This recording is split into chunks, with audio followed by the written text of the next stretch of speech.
According to Richard Allington, if we don't read, how are we going to get good? The best way to become readers is by reading and reading a lot. In the field of teaching, this is called independent reading. I agree with this idea and philosophy, so I push my own students to read and to read often. I have no control over what students do when they leave my classroom, but I have a great deal of influence in my classroom. Students will not assimilate a lifelong love of reading if they are forced to read. In order for this to happen, they need to choose to read and develop the habit of reading. I think the best way to bring this about is to create the conditions which are necessary for fostering a love of reading and learning. Am I telling you to take attendance, have your students grab their books and sit down and relax? No. We as educators know there's more to it than that.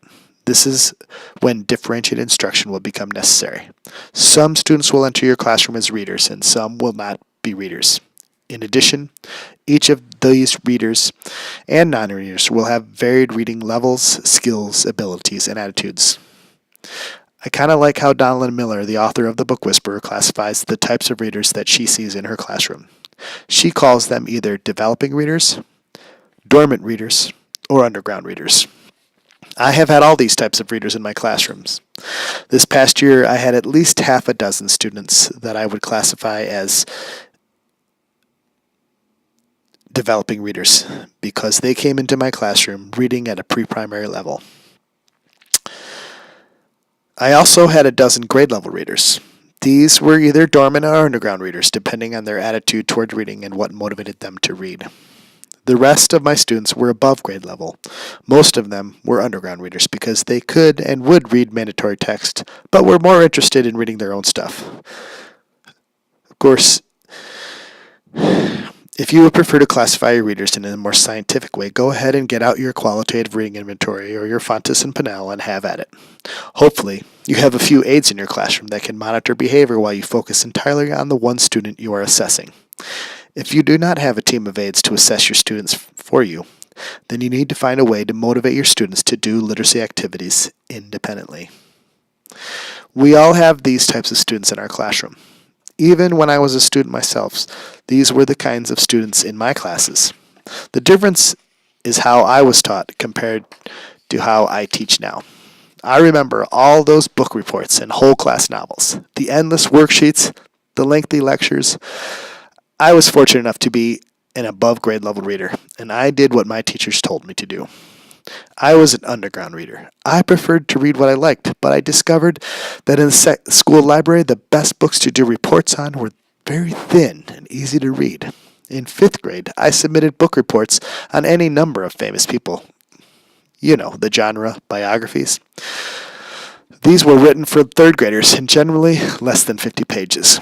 When I read at home, it was stories such as The Lord of the Rings and A Wrinkle in Time that captivated my mind and interest.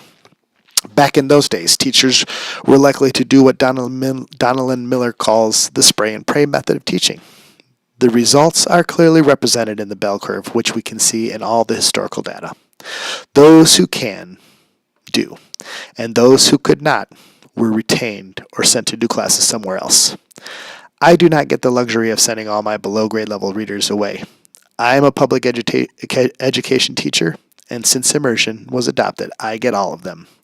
I do not get to send my least capable to special education classrooms, or my most talented to a gifted and talented classroom.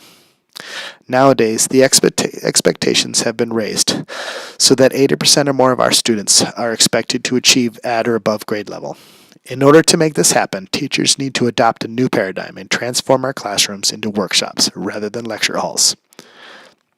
The reality is that our classrooms are suffering from what some refer to as the Matthew effect, Matthew 13:12, a verse in the Bible which talks about how the rich get richer and the poor get poorer. Some readers are able to get through school and have rich vocabulary and deep knowledge of the world, but many students have a major deficit in vocabulary and very little knowledge.